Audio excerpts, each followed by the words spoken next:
বঙ্গোপসাগরে বাংলাদেশের জলসীমানায় ভারতীয় জেলেদের সমুদ্রসীমা লঙ্ঘন করে এদেশের জলসীমানায় মাছ ধরার অভিযোগ প্রায় শোনা যায়। ভারতীয় জেলেদের এই অবৈধ অনুপ্রবেশ নতুন কিছু নয়।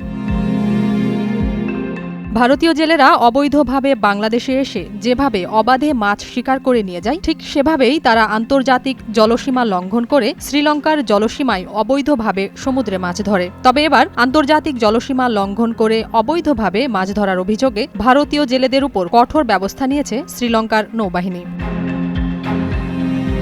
ঘটনাটি ঘটে পক প্রণালীর জাফনা সাগরে। সেখানে ভারতীয় জেলেদের লক্ষ্য করে গুলি চালায় শ্রীলঙ্কান নৌসেনারা। এতে অন্তত ৫ জন গুরুতর আহত হয়েছেন। পাশাপাশি ১৩ জন জেলেকে আটক করেছে শ্রীলঙ্কার কর্তৃপক্ষ।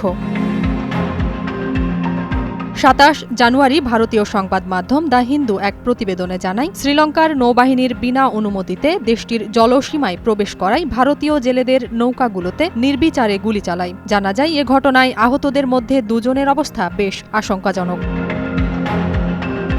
আহতদের শ্রীলঙ্কার জাফনা হাসপাতালে ভর্তি করা হয়েছে এবং সেখানে ভারতীয় কনসুলেট তাদের চিকিৎসার তদারকি করছে। এ ঘটনায় ভারত ও শ্রীলঙ্কার কূটনৈতিক সম্পর্কে নতুন করে উত্তেজনা দেখা দিয়েছে। নয়াদিল্লি এরই মধ্যে ভারতে নিযুক্ত শ্রীলঙ্কার হাই কমিশনারকে তলব করে ঘটনার ব্যাখ্যা চেয়েছে।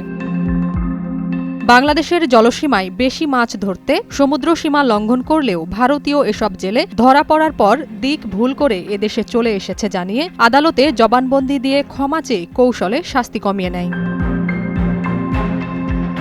জেল খেটে তাদের কেউ কেউ দেশে ফিরে পুনরায় একইভাবে অনুপ্রবেশ করে মাছ শিকার করে থাকে বলে অভিযোগ রয়েছে। কিছুদিন আগেও বঙ্গোপসাগরের বাংলাদেশ জলসীমায় অবৈধ অনুপ্রবেশ করে মাছ শিকারের অভিযোগে ৩টি ফিশিং ট্রলার সহ ৪৮ ভারতীয় জেলেকে আটক করা হয়। এগুলো ভারতীয় জেলেদের নিত্যদিনের কাজ।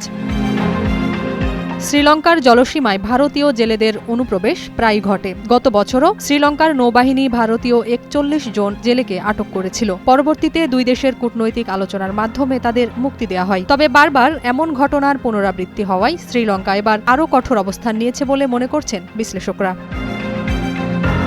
শ্রীলঙ্কা বরাবরই নিজের জলসীমায় ভারতীয় জেলেদের অনুপ্রবেশের বিরুদ্ধে কঠোর অবস্থান নেয়। জানা যায়, ২০২৩ সালেও শ্রীলঙ্কার নৌবাহিনী অনুপ্রবেশের অভিযোগে ৫৩৫ ভারতীয় জেলেকে গ্রেপ্তার করে।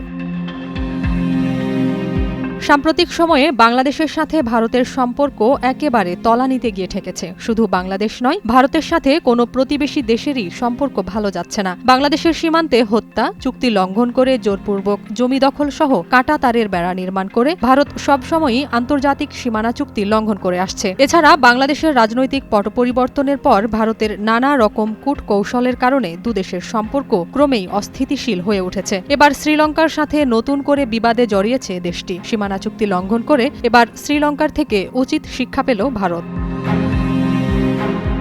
নাজিয়াত রুনা, নয়া দিগন্ত।